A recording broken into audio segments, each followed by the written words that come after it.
Hello, everybody, and a blessed new week ahead.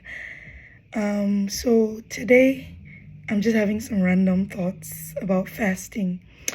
My cousin asked me a question this morning because I was posting some stuff on my WhatsApp status, different ministries having going through their different fasting times and stuff, things like that.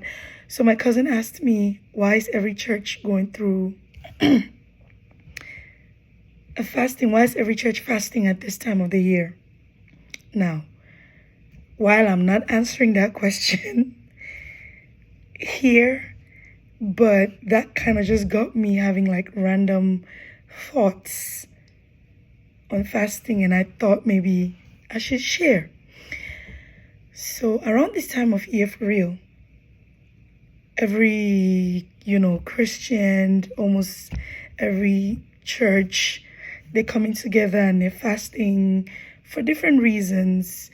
Some of them maybe because they have the word for the year and they surrendering themselves to yield to God's will and purpose for their lives, whatever the reason is. But it got me thinking. A lot of times we've turned this thing into a religious activity that we have lost the actual value of what a fasting should be. You have people going into fasting and it's like they're doing it as a favor to God or to their pastors or to somebody, or when they say they're fasting, it makes them more righteous looking and things like that. And we have lost the actual deep core value of what fasting is. To be honest, when we fast, we don't fast for God. We fast for ourselves. And when you fast, you don't fast because you need something from God or no. That's a very deep spiritual exercise we do to subject our flesh and grow spiritually. That's a time of spiritual growth. That's a time of spiritual intimacy. That's a time for us to listen. That's a time for us to meditate and download whatever God has for us. It's not a time to make your requests of what you need, the money you need, the food you need, the big projects you have so He can intervene. It's not, no. God knows all those things. But really, in a time of fasting, you're completely dying to the flesh. And you're letting your spirit man take charge so that you can be in deep communication. You can access deeper realms with God. And my question I ask here is, how do we say we are fasting when if we go into our lives,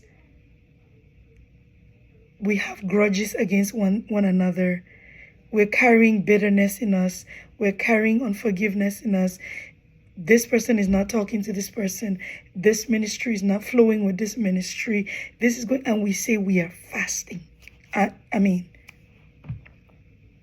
Isaiah 58, I think from verse 4 to verse 13, gives us a clear picture of what fasting should look like.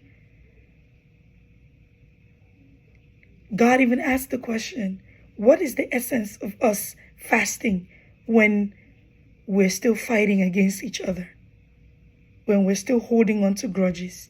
Different versions put it in different ways. Now I'm just paraphrasing. Some of us fast so people can see that we are fasting. So you want to tell the whole world you're fasting. You want to wear a sad look. You want to, no. The Bible tells us that when we fast, we shouldn't wear sackcloth. We shouldn't put on sad faces so that everyone can know that you're fasting. No. Matter of fact, that should be a time of joy It's a joyous thing. Because that's the highest moment. You're in tune with your inner spirit. You're in tune with God. There's no reason you should be in this deeper realm, this higher level communication, intimacy with God, and then you're wearing a sad face. It should be a joyous moment. You should put on a smile. That's the time you should look good. You should dress well. That's the time you should be friendly with everybody. That's the time when you should feed the needy. That's the time when you should give hugs. That's the time when you should show the most amount of love, patience, tolerance for everyone. Almost everyone who is a Christian now is either going through a fast individually or as a group, or I want to command my year, I want to, whatever reason. But we're missing the main point. We're not doing what it takes to truly be fasting. You're fasting and a friend needs $10 to buy lunch. You have it and you don't provide. And you say you're fasting. I think we all need to go back to read Isaiah 58 to understand the meaning of what a fasting is. And it's not too late. If you were already fasting and you realize that you were not doing it the right way, or you didn't really clearly understand what fasting was about and things like that, read Isaiah 58 again. And this time, don't just read it like you're reading a storybook. Get the revelation behind it. Get the revelation behind what fasting is, and you can always do it. You can always do it over. You can always correct your steps and do it over. But I pray that in this season, when everyone is really dedicating their lives and dedicating themselves and staying focused and saying, God, I need you at this time, and I want to fellowship more with you. I want to fellowship deeply with you. I want to access deeper realms. I want to access deeper dimensions of you. I want to know you better. I want to understand you better. I want to get clear directions of what you want me to do. I pray that God answers each and every one of us.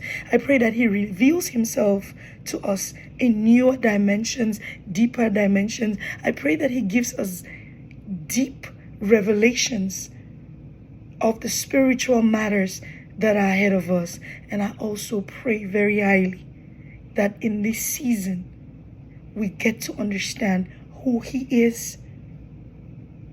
We get to surrender enough so that he understands who we are as well. And that through it all, we also let the world know who God is. I pray that we are able to shine his light in our actions so that the world can draw closer to him. So that even those who are looking from the outside and wondering what Christianity is all about, who God really is, what this whole life of Christ is all about, by your action, by you shining the light and revealing his glory, you can draw men to God. God bless you all. Have a great week. And I love you. Hope to see you again soon. Ciao.